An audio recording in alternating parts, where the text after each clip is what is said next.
함께 신앙 고백합니다. 전능하사 천지를 만드신 하나님 아버지를 내가 믿사오며 그 외아들 우리 주 예수 그리스도를 믿사오니 이는 성령으로 잉태하사 동정녀 마리아에게 나시고 본디오 빌라도에게 고난을 받으사 십자가에 못 박혀 죽으시고 장사한 지 사흘 만에 죽은 자 가운데서 다시 살아나시며 하늘에 오르사 전능하신 하나님 우편에 앉아 계시다가 저리로서 산 자와 죽은 자를 심판하러 오시리라.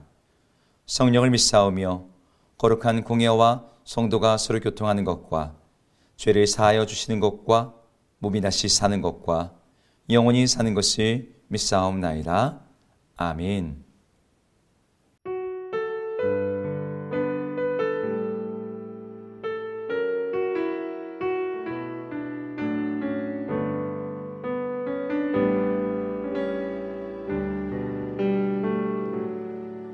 오직 주의 사랑에 매여 내 영 기뻐 노래합니다. 이 소망의 언덕 기쁨의 땅에서 주께 사랑 드립니다. 오직 주의 임재 안에 갇혀 내 영 기뻐 찬양합니다. 이 소명의 언덕 거룩한 땅에서 주께 예배드립니다. 주께서 주신 모든 은혜 나는 말할 수 없네. 내 영혼 즐거이 주 따르렵니다. 주께 내 삶 드립니다.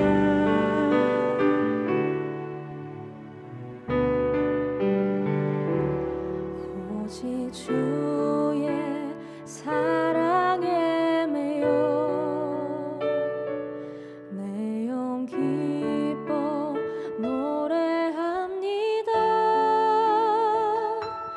이 소망의 언덕 기쁨의 땅에서 주께 사랑 드립니다. 오직 주의 임재 안에 갇혀 내 영 기뻐 찬양합니다. 이 소명의 언덕 거룩한 땅에서 주께 예배드립니다. 주께서 주신 모든 은혜 나는 말할 수 없네. 내 영혼 즐거이 주 따르렵니다. 주께 내 삶 드립니다.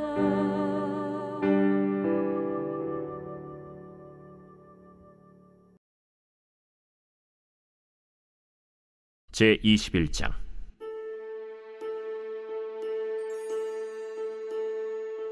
다윗이 노베 가서 제사장 아히멜렉에게 이르니 아히멜렉이 떨며 다윗을 영접하여 그에게 이르되 어찌하여 네가 홀로 있고 함께하는 자가 아무도 없느냐? 왕이 내게 일을 명령하고 이르시기를 내가 너를 보내는 것과 네게 명령한 일은 아무것도 사람에게 알리지 말라 하시기로 내가 나의 소년들을 이러이러한 곳으로 오라고 말하였나이다. 이제 당신의 수중에 무엇이 있나이까? 떡 5덩이나 무엇이나 있는 대로 내 손에 주소서. 보통 떡은 내 수중에 없으나 거룩한 떡은 있나니 그 소년들이 여자를 가까이만 하지 아니하였으면 주리라. 우리가 참으로 3일 동안이나 여자를 가까이 하지 아니하였나이다. 내가 떠난 길이 보통 여행이라도 소년들의 그릇이 성결하겠거든 하물며 오늘 그들의 그릇이 성결하지 아니하겠나이까. 제사장이 그 거룩한 떡을 주었으니 거기는 진설병 곧 여호와 앞에서 물려낸 떡밖에 없었습니다. 이 떡은 더운 떡을 드리는 날에 물려낸 것이더라. 그날에 사울의 신하 한 사람이 여호와 앞에 머물러 있었는데 그는 도액이라 이름하는 에돔 사람이요 사울의 목자장이었더라. 다윗이 아히멜렉에게 이르되 여기 당신의 수중에 창이나 칼이 없나이까. 왕의 일이 급함으로 내가 내 칼과 무기를 가지지 못하였나이다. 내가 엘라 골짜기에서 죽인 블레셋 사람 골리앗의 칼이 보자기에서여 에봇 뒤에 있으니 내가 그것을 가지려거든 가지라. 여기는 그것밖에 다른 것이 없느니라. 그 같은 것이 또 없나니 내게 주소서. 그날에 다윗이 사울을 두려워하여 일어나 도망하여 가드 왕 아기스에게로 가니 아기스의 신하들이 아기스에게 말하되 이는 그 땅의 왕 다윗이 아니니까. 무리가 춤추며 이 사람의 일을 노래하여 이르되 사울이 죽인 자는 천천히요 다윗은 만만이로다 하지 아니하였나이까. 다윗이 이 말을 그의 마음에 두고 가드 왕 아기스를 심히 두려워하여 그들 앞에서 그의 행동을 변하여 미친 채하고 대문짝에 그적거리며 침을 수염에 흘리매 아기스가 그의 신하에게 이르되 너희도 보거니와 이 사람이 미치광이로다. 어찌하여 그를 내게로 데려왔느냐? 내게 미치광이가 부족하여서 너희가 이 자를 데려다가 내 앞에서 미친 짓을 하게 하느냐? 이 자가 어찌 내 집에 들어오겠느냐? 하니라. 안녕하세요. 오늘도 말씀과 함께 하루를 시작하신 여러분들을 주의 이름으로 축복합니다. 오늘은 사무엘상 21장의 말씀을 이어서 보겠습니다. 우리 어제까지 본 본문에서 사울이 다윗을 죽이고자 여러 가지 많은 계책을 가지고서 잡으려고 합니다. 다윗은 요나단의 도움을 통해 간신히 그 사울의 죽이려는 그 소나기에서 벗어나서 이번에는 높당으로 도망을 갔습니다. 19장에서 다윗은 사무엘이 거했던 라마로 가서 그곳에서 그 도움을 얻었던 것에 반해서 오늘은 아히멜렉 제사장이 있는 성막이 있는 높당으로 갔어요. 이렇게 다윗이 도망하는 행로를 통해 우리는 다윗의 마음에 무엇이 있는지를 보게 됩니다. 단순히 거기에 사무엘이 있어서 혹은 아히멜렉이 있어서 그들이 뭔가 특별한 도움을 줄 수 있으니까 그곳으로 간 것이 아니라 바로 그들을 통해서 하나님을 만나고 하나님의 인도하심을 받기 위해서 다윗은 그런 장소로 향했던 것이죠. 어떤 사람이 특정한 위기 가운데 있을 때 그 사람이 가장 누구를 먼저 찾는지 그가 어디로 가는지를 보면 그의 삶의 마음의 우선순위를 확인하게 됩니다. 다윗은 하나님을 찾는 사람, 하나님을 자기 피난처 삼아서 그분에게 피하는 사람이었습니다. 이렇게 높당으로 간 다윗은 그곳에 있던 제사장 아히멜렉을 만나게 돼요. 그런데 아히멜렉은 다윗이 자기에 방문했을 때 오늘 본문에 보니까 떨었다라고 기록되어 있습니다. 이 떨었다란 말의 의미를 여러 가지로 해석할 수 있지만 아마 다윗과 사울 사이의 갈등에 대해서 이미 소문이 퍼져 있었고 다윗이 이런 상황에서 혼자 아무도 없이 그 자리에 왔다는 것이 다윗이 도망자 신세가 되어서 사울의 칼날을 피하고 있음을 암시하는 것을 이 아히멜렉이 느꼈던 것 같습니다. 이런 상황에서 아히멜렉이 묻는 거죠. 어찌하여 내가 홀로 있고 함께한 자가 아무도 없냐고. 만약에 다윗이 그렇게 도망자가 되어서 사울의 칼을 피하고 있는 상황에 자기가 다윗을 영접하게 된다면 이것이 정치적인 문제에 개입해서 위험한 일이 될 수 있기 때문에 아히멜렉이 이렇게 물었던 것 같습니다. 다윗이 이때 이렇게 대답을 해요. 왕이 내게 일을 명령하고 이르기를 내가 너를 보내는 것이 내게 명령한 일을 아무에게도 알리지 않고 수행하라고 너만 이렇게 보낸다. 그래서 제가 이렇게 혼자 왔습니다 라고 대답을 하는 거죠. 다윗의 이 대답은 어떻습니까? 거짓말입니다. 사울은 다윗을 보낸 적도 없고 특별한 어떤 사명과 미션을 부여한 적도 없습니다. 다윗은 살려고 도망친 것이죠. 그런데 비단 이 일만이 아니라 오늘 본문에는 하지 말아야 될 행동, 비도덕적이고 비윤리적이고 비신앙적인 일들이 여러 개가 나와요. 방금 보았듯이 다윗은 자기가 온 것이 왕의 명령이라고 거짓말을 했어요. 그리고 제사장만이 먹을 수 있는 거룩한 떡, 하나님 앞에 드리는 진설병을 받아서 그걸 먹습니다. 그리고 이제 뒷부분에 가면 다윗은 하나님의 원수가 되는 대적 블레셋에게 투항을 해서 거기에 가서 살 길을 모색을 해요. 이런 다윗의 행동들은 다 비도덕적이고 비신앙적인 행동들이죠. 거짓말을 했고 제사장만 먹을 수 있는 거룩한 떡을 먹어서 부정해졌고 이스라엘의 원수가 되는 블레셋을 향해 도망했으니까요. 우리는 이런 다윗의 행동을 어떻게 봐야 될까요? 이런 행동은 그냥 살기 위해 한 거니까 괜찮아. 뭐 그럴 수 있지. 이렇게 넘어가면 되는 걸까요? 다윗이니까 괜찮은 걸까요? 하나님이 세우시는 왕 다윗이 비도덕적이고 비신앙적인 행동을 하는 것처럼 보이는 이 상황 속에서 우리는 이 문제를 따져봐야 되는 거죠. 성경학자들은 이 본문에 나오는 이런 어그러짐을 해결하기 위해서 여러 가지로 해석을 합니다. 뭐 예를 들어 다윗이 거짓말을 한 부분에 있어서 왕이 내게 명령했다고 할 때 그 왕이 사울이 아니라 이스라엘의 참 왕이신 하나님을 가리킨다. 다윗이 왕이라는 말을 했지 사울이라는 말은 직접 안 했으니까 거짓말은 아니다. 이렇게 해석하는 거죠. 또 제사장이 주는 거룩한 떡 먹은 것에 대해서도 아히멜렉 제사장이 여자만 가까이 하지 않았다면 너와 너와 함께하는 소년들에게 이것을 주겠다라고 허락을 했으니까 제사장이 허가한 음식은 먹어도 괜찮은 거다. 이렇게 해석을 합니다. 또 이스라엘 나라의 원수인 하나님의 대적이 되는 이 블레셋에 도망간 일에 대해서도 다윗이 거기에서 미친 척을 하면서 다시 나오지 않았느냐. 이렇게 합리화하는 겁니다. 우린 이런 해석들에게서 도움을 받을 수는 있어요. 근데 우리 마음 깊은 곳에 있는 이 미심쩍음, 껄끄러움이 완전히 해소되지는 않습니다.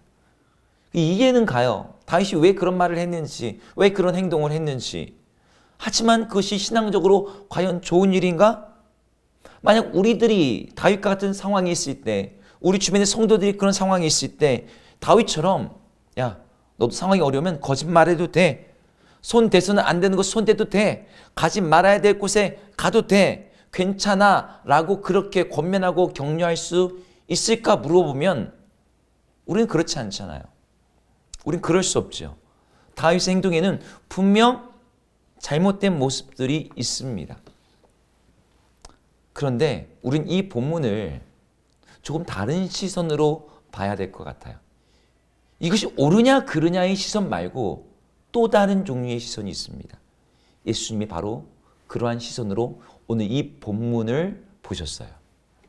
마가복음에서 예수님이 바리새인들에게 했던 말씀입니다. 예수님과 함께하는 이 제자들이 이 안식일에 배가 고파서 밭을 지나가다가 이렇게 밀과 보리들이 이렇게 있는 걸 보면서 그 이삭들을 손에 주워가지고 이게 비벼서 그걸 먹었단 말이에요.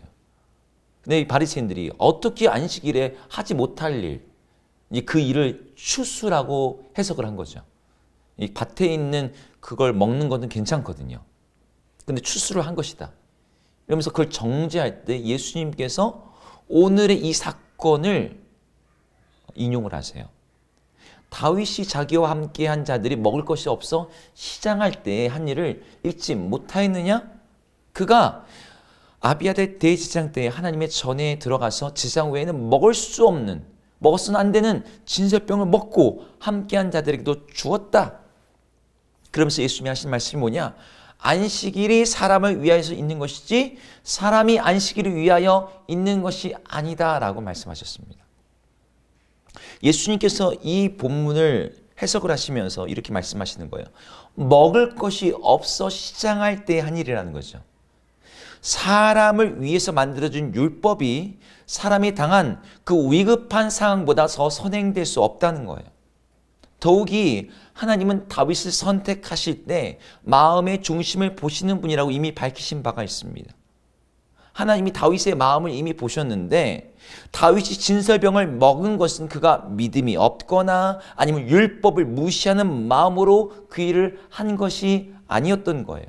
다윗 개인은 물론이고 다윗과 함께 도망한 사람들이 허기진 상태에서 오히려 하나님의 은혜를 구하며 하나님의 떡을 달라고 구했던 것으로 오늘 본문을 해석하십니다. 그런 면에서 은혜를 구하는 다윗 앞에서 제사장 아히멜렉이 진설병을 준 것은 율법을 어긴 행동이 아니라 도리어 율법의 정신, 율법을 제정하신 그 하나님의 마음, 곧 긍휼과 사랑의 정신을 살린 행동인 것이죠. 하나님의 긍휼은 율법의 조항이나 의식을 준행하는 것보다 더 중요하게 여기시는 하나님의 마음을 보여줍니다. 그래서 예수님이 말씀하시죠. 너희는 가서 내가 긍휼을 원하고 제사를 원치 아니한다라고 하는 이것이 무슨 뜻인지를 배우라. 오늘 이 본문을 해석한 그 성경학자, 그 바클레이라는 성경학자가 있는데 그분이 이렇게 말을 했어요. 거룩한 물건, 성스러운 물건을 사용하는 최선의 방법이 있다면 그것은 사람을 돕는 것이라고. 여러분, 우리 주변에 우리 신앙 관점에서 우리 도덕 기준에서 볼 때 부정하고 비도덕적이고 연약한 사람들이 있을 거예요. 왜 저러고 있지? 어떻게 저런 행동을 하지? 우리가 그들을 정죄의 시선, 비난의 손가락을 가지고서 볼 수 있습니다. 옳고 그름을 가지고 그들의 모습을 판단할 수 있어요. 근데 오늘 이 본문을 보시면서 다윗의 어떤 상황을 다시 한번 기억해 보셨으면 좋겠습니다. 우리 주변에는 도덕과 정의, 율법의 조항을 가지고 그들에게 현미경을 들이대면서 그들의 삶을 정죄하고 분해하기에는 너무나 고통스럽고 어려운 삶을 사는 이웃들이 참 많습니다. 그들의 행동에서 예의나 도덕성을 따지기 전에 그들의 상황의 절박함을 우리가 이해하게 된다면 우리는 그들을 선악의 관점이 아니라 다른 관점으로 보게 돼요. 그들에게 필요한 것은 무엇이 도덕적으로 옳으냐 그르냐가 아니라 그들의 그 어렵고 힘든 상황을 사람과 긍휼의 관점으로 그런 시선으로 바라봐 주는 시선입니다. 우리에게 잘 알려진 이야기가 있죠. 술 취한 어떤 사람이 있었습니다. 그 사람이 교회에 왔어요. 여러분, 술 취해서 교회당 예배에 오는 것, 여러분 이건 옳습니까? 그럽니까? 여러분, 이것을 옳고 그름, 선악의 문제로 접근해서는 안 되는 거죠. 많은 사람들이 이렇게 말합니다. 어떻게 술을 먹고 교회당에 예배 자리에 올 수가 있어? 알코올 중독자 아니야? 저런 예배를 하나님 받으시겠어? 하지만 우리가 이것을 긍휼과 사랑의 관점으로 보게 된다면 알코올 중독자가 술에 취한 사람이 그 가운데서 하나님의 은혜를 구하기 위해 이 예배의 자리로 나왔구나. 우리는 그 사람을 다른 관점으로 볼 수 있는 거죠. 오히려 그를 대견하다고, 하나님이 저에게 은혜를 베풀어 달라고 우리는 그를 위해서 기도할 수 있습니다. 하나님께서 완벽해 보이는 바리새인의 기도가 아니라 나는 죄인입니다, 고개도 들지 못한 세리의 기도를 받으셨다라고 말씀하신 예수님의 말씀처럼 우리도 사람들을 볼 때, 우리 이웃들을 볼 때 선악과 정지의 관점이 아니라 율법의 준행과 도덕적인 관점이 아니라 사랑과 긍휼의 시각으로 그들을 바라보고 이해하는 것이 필요합니다. 이것이 바로 하나님의 시선이자 하나님의 마음입니다. 우리가 이 마음으로 우리 주변 사람들을 보며 그렇게 그들을 환대하고 영접할 때 우리 하나님께서 자기를 닮아 행동하는 우리의 행동을 기뻐하시며 즐거워하시며 우리 그 사랑의 긍휼의 손길을 통하여서 하나님의 선하신 일을 이루어갈 줄로 믿습니다. 함께 기도하겠습니다. 하나님, 우리가 주님 안에서 다윗의 삶을 통해 새로운 지혜와 시선을 얻기를 원합니다. 우리 주변 사람들을 옳고 그름, 선과 악의 문제로만 대하는 그런 정죄와 비난의 시선이 우리에게 있었다면 하나님, 우리를 다시 한번 새롭게 하사 하나님의 시각으로 바로 사랑과 긍휼의 관점으로 그들을 바라보고 대할 수 있는 그런 새롭게 된 주님의 제자된 심령으로 살아가게 하여 주시옵소서. 하나님, 우리가 그렇게 바라볼 때 정말 하나님께서 우리에게 원하시는 진정한 사랑의 삶이 나올 줄 믿사오니 하나님, 우리로 하여금 복음 안에서 우리가 먼저 용납되었으며 하나님 앞에서 우리가 그러한 시선과 그런 대접을 받고 있음을 기억하며 우리 주변의 이웃들을 향해서도 바로 그런 사랑과 긍휼의 태도로 대하는 저희 모두 되게 하여 주옵소서. 예수님 이름으로 기도드립니다. 아멘. 함께 주기도문 하시겠습니다. 하늘에 계신 우리 아버지여, 이름이 거룩히 여김을 받으시오며 나라 임하옵시며 뜻이 하늘에서 이룬 것 같이 땅에서도 이루어지이다. 오늘 우리에게 일용할 양식을 주옵시고 우리가 우리에게 죄 지은 자를 사하여 준 것 같이 우리 죄를 사하여 주옵시고 우리를 시험에 들게 하지 마옵시고 다만 악에서 구하옵소서.